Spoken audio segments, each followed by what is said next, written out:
અને સોસાયટીના secretary gate બંધ કરી દીધો ત્યારે 25 જણાએ ઉપર તલવારોથી ધારિયાથી સોસાયટી ઉપર હુમલો કર્યો, ગાળો ગંદી બોલી અને લોકોને મારવાનું કર્યું. અને ત્યારે એટલો ભયજનક અહીંયા હાલત બની હતી કે ટાઈમે બધાનો જીવ જોખમમાં હતો. બંધી છે એ તો બધા કહે છે કે ગુજરાતમાં દારૂબંધી છે, પણ ગુજરાતમાં ખુલ્લે આમ થતા દારૂ આવ્યો ક્યાંથી આટલો બધો? અને એ આવી સારી સોસાયટીની અંદર આવ્યો છે કે જ્યાં ખૂબ ફેમિલી સાથે રહે છે, બાળકો છે, લેડીઝ છે, ત્યાં આટલો દારૂ પકડાયો તો આ ચિંતાજનક વસ્તુ છે ને. પણ પીધેલી હાલતમાં જોયા ને બધા એટલે કાંઈક આ તો કારીગરો નહીં, આ તો બીજા લોકો. અને વસ્તી બપોરના ગાળે ઊંઘી જાય ને એટલે બપોરના ગાળે લોકો થેલા લઈને બપોરે આવતા હતા ને જતા હતા. એ વખતે આજુબાજુથી દેખાડા મારતા હતા. એક ભાઈએ છે ચોપા ઉપર જે તળવાના ઘા કરે મારા ત્યાંની છેટોરી નહીં તો હું અત્યારે હોત નહીં. લોકો માલ નીચે ભોયરામાંથી લિફ્ટમાં લઈ જાય અને લિફ્ટમાં લઈ જાય અને એમના ઘરમાં મિલ દે. અહીંયાથી પછી આ લોકો સપ્લાય કરતા હોય એક બોટલ, એ અમને ખ્યાલ નથી.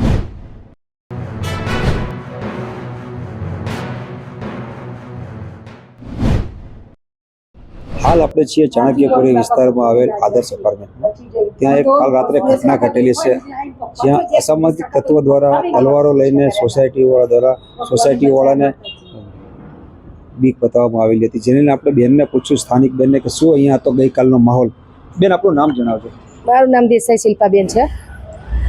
ગઈકાલે શું ઘટના ઘટી હતી અહીંયા? ગઈકાલે સાંજે 7:30 વાગે અહીંના એક 3 દિવસ પહેલા એક ભાડા માટે મકાનમાં રહેવા આવ્યા છે, ફ્લેટ ભાડે આપ્યો છે.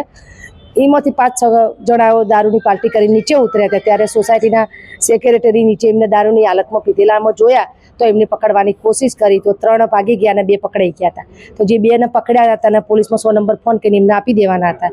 ત્યારે એ લોકોએ ફોન મેસેજ કરીને બીજા 25 શખ્સો અહીંયા બોલાવડાયા સોસાયટીની અંદર માણસો.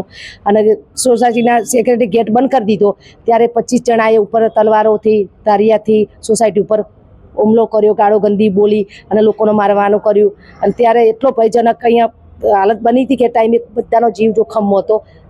બેન, અહીંયા જે અસામાજિક તત્વો જે હતા એ લોકો અહીંયા પોતાના મકાનમાં રહે છે? ના, એ લોકો ભાડાના મકાનમાં છે. 5 દિવસથી અહીંયા ભાડાના મકાનમાં આવ્યા છે. એમનું પોતાનું મકાન માલિક પોતે આવો જ. અને મકાન માલિક જે છે એ પણ આવો જ હતો. એ પણ એ જ છે કે જે દારૂ પીવે છે, કે દારૂનો ધંધો પણ કરશે. એના ઉપર પણ ઘણા બધા કેસો થયેલા છે. તો એપાર્ટમેન્ટના રહીશો દ્વારા કોઈ મકાન માલિકને રજૂઆત કરવામાં નહોતી આવી? પણ પહેલા કોઈ આવા શખ્સને એને ભાડે આપ્યું નતું. એ પોતે જ હમણાં ખાલી કરીને ગયેલો છે. એટલે આ અસામાજિક જે તત્વો હતા એ લોકો અહીંયા ભાડાના મકાનમાં રહેતા હતા અને એ લોકો અહીંયા દારૂની પાર્ટી કરતા હતા. અને ઘરમાંથી અત્યારે દારૂ મળી આવ્યો છે. ઘણી બધી જથ્થાબંધ દારૂ મળ્યો છે ઘરમાંથી. ગુજરાત પોલીસ તો એવું કહે છે ગુજરાતમાં દારૂબંધી છે. એ તો બધા કહે છે કે ગુજરાતમાં દારૂબંધી છે, પણ ગુજરાતમાં ખુલ્લે આમ થતા દારૂ આવ્યો ક્યાંથી આટલો બધો? અને એ આવી સારી સોસાયટીની અંદર આવ્યો છે કે જ્યાં ખૂબ ફેમિલી સાથે રહે છે, બાળકો છે, લેડીઝ છે, ત્યાં આટલો દારૂ પકડાયો તો આ ચિંતાજનક વસ્તુ છે ને. બેન, ફેમિલી સાથે પરિવાર રહે છે, એમાં આટલા મોટા પ્રમાણમાં જો દારૂ મળી આવે તો બેન એને લઈને શું જોવો છો તમે? હવે અમે આ બધા એવું જ કહીએ છીએ કે આવું ના ચાલવું જોઈએ, એમ કે ગુજરાતમાં ના થવું જોઈએ કે દારૂબંધી છે ને આવું ખુલ્લેઆમ દારૂ પકડાય છે. અંદાજે કેટલા વ્યક્તિઓ હતા બેન? 4 થી 5 જણા. 4 થી 5 જણા. 5 જણા પહેલા 4 જણા ઉતર્યા, પછી બીજા 4 ઉતર્યા, એટલે ટોટલ 8 થી 9 જણનું ટોળું તો હતું જ ફ્લેટમાં. એ લોકો અહીંયા દારૂની પાર્ટીઓ કરતા? હા, 3 થી 4 દિવસથી કરતા હતા. તો અહીંયા ફ્લેટના રહીશોને ખબર ક્યારે પડી? કાલ સાંજે 7:30 વાગે જ પડી. એટલે આમાં શું હતું, અમારે ત્યાં ફ્લેટમાં હાલ કલર કામ ચાલે ને એટલે કારીગરો હું એટલે મગજમાં અમારે તો આ બધા કારીગરો છે, એટલે એના કારણે અમે બહુ જાજી ઊંડો ઉતર્યો નહીં. પણ પીધેલી હાલતમાં જોયા ને બધા એટલે કાંઈક આ તો કારીગરો નહીં, આ તો બીજા લોકો. અને વસ્તી બપોરના ગાળે ઊંઘી જાય ને એટલે બપોરના ગાળે લોકો થેલા લઈને બપોરે આવતા હતા ને જતા હતા. અને કાલ બપોરે જ નહીં જોયા 2 જણને થેલા લઈને ચડ્યા ને ઉતર્યા. આ લોકો દારૂનો ધંધો અહીંથી જ કરતા હતા. બેન, આ ઘટના બની પછી તમને પોલીસનો પ્રતિસાદ કેવો મળ્યો? પછી સારું મળ્યું. પાછળથી પોલીસનો સાથ મળ્યો, પણ પોલીસ આવા તાણે મળે ને એ પહેલા તો અમે શું કરી કે તો પોલીસને જાણ થાય પછી એમનો ટાઈમ હોય એ પ્રમાણે આવી જાય ને પછી આવી પોલીસ તો આવી, એમને સપોર્ટે કર્યો. અને આ લોકો દારૂવાળા ઉપરથી અમે એમ કીધું કે અમારે ત્યાં મોટા સાહેબ રહી લાલ ગાડીઓવાળા, તો એ લોકો શું કહે અમે તો આવા લાલ ગાડીઓવાળા સાહેબને તો પગમાં ખૂંદીને જતા રહીએ કે એમની અમારા પાસે કોઈ કિંમત જ નહીં. પાછા આવો પાવર કર્યો. આ સામાજિક તત્વો હતા એ લોકોએ આવું કહ્યું? હા, આવો પાવર. તો અમે કીધું આ લોકો ભાનમાં ન હોય તો આવું કે ના બોલી શકતા છે? મતલબ એ લોકોને કોઈ પોલીસનો ડર જ નથી? એનો મતલબ નહીં, કોઈનો ડર નહીં. બિંદાસથી ફરતા રહેતા હતા 4 દિવસથી. કાકા, શું કહેશો આ ઘટનાને લઈને તમે? આ ખરેખર તો આ દુઃખદ ઘટના બની જે બની કે ખુલ્લી તલવાર કાયદા પ્રશાસનને લોકો એટલી લીરા ઉડાડી દીધા. અને પોલીસ ના હોત તો અમે અત્યારે તકલીફમાં હોત. પોલીસે જે કંઈ કર્યું ને બહુ પ્રસન્નીય કામકાજ કર્યું. હું બાજુમાં હતું બસ સેક્રેટરી કેબિન, એ વખતે આજુબાજુથી દેખાડા મારતા હતા. અને એક ભાઈએ જે ઝોપો ઉપર જે તળવાના ઘા કરે મારા ત્યાંની જ સીટો રહી, તો હું અત્યારે હોત નહીં. ખુલ્લી તલવારો લઈને આવેલા હતા. ખુલ્લી તલવારો લઈને મારામારી કરતા. આ લોકોને કોઈને પોલીસનો ડર જ નથી, એનો મતલબ એવો થયો ને. હોય તો એવું થયું તો જાય ને એ લોકો. હવે પોલીસ પાસે તમે શું અપેક્ષા રાખો છો સાહેબ?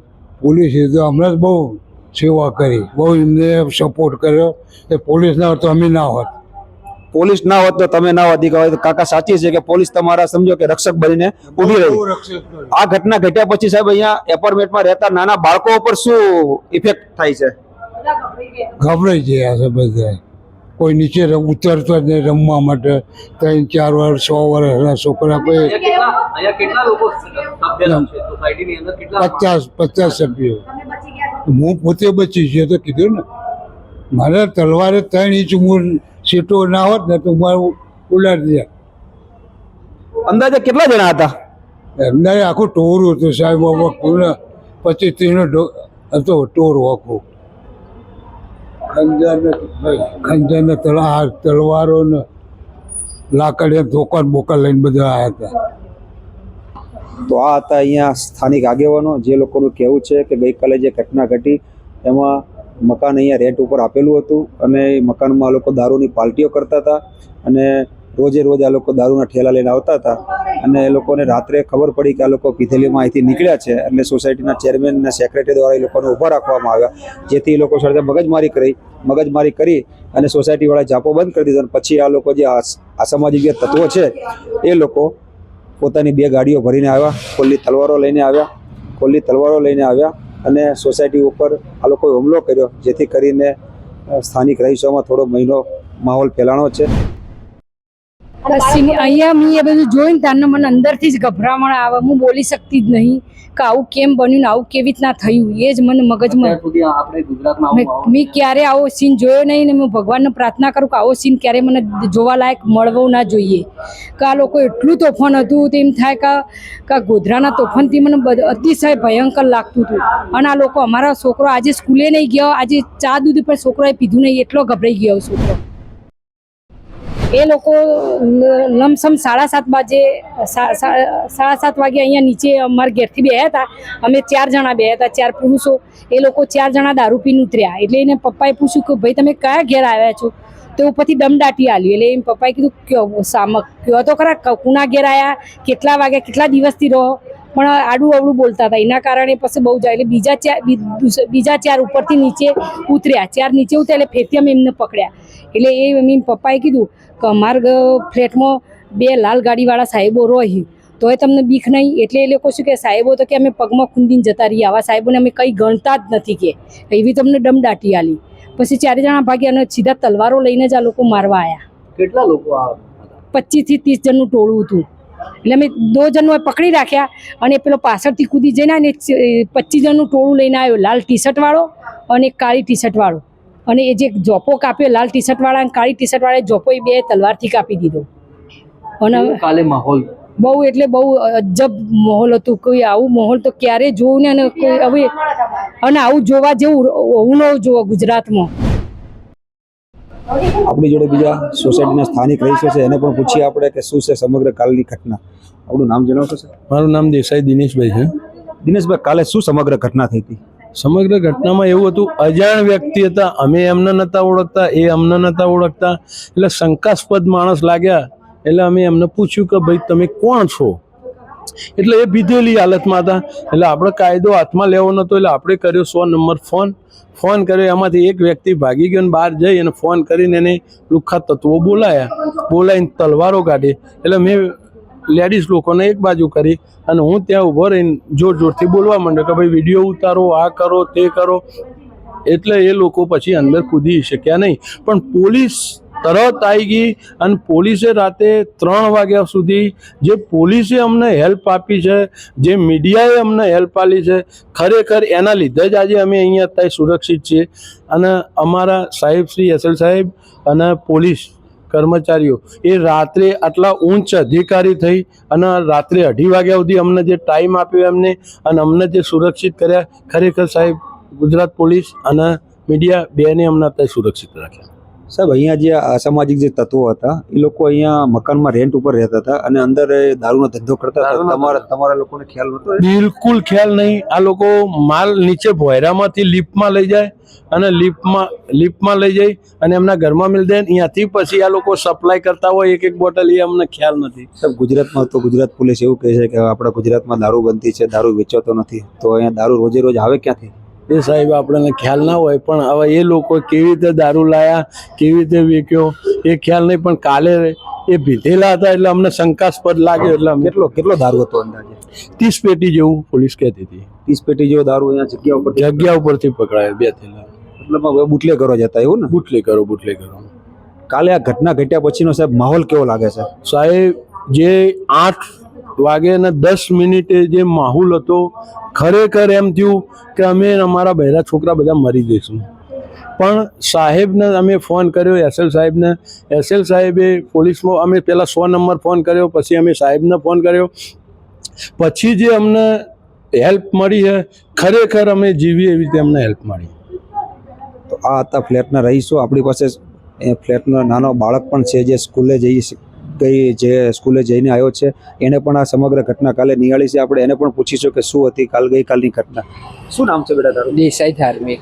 શું કાલની ઘટના શું હતી? કાલે અમે બહાર જવાનું હતું, ત્યારે ત્યાં બધા નીચે ઉતર્યા અને તરત એ 2 જણને ઊભા રાખ્યા ને એમાં પાછળથી બીજા બધા આવ્યા અને ઉપરથી પથ્થર મારને હુમલો ને કરવા માંડ્યા, તલવારોથી ને એ બધું. કાલની ઘટનામાં જે અસામાજિક તત્વો દ્વારા હુમલો કરવામાં આવ્યો છે, સોસાયટીના રહીશો ઉપર પથ્થર ફેંકવામાં આવ્યા છે, તલવારો મારવામાં આવી છે, જે લોકો સોસાયટીના રહીશો કહે છે એ પ્રમાણે, તો એને લઈને તમારા ફ્લેટમાં કેવો માહોલ સર્જાણો છે? અત્યારે બધા કોઈ ખબર નહીં, સવાર બીક જેવું લાગે છે તમને? હા.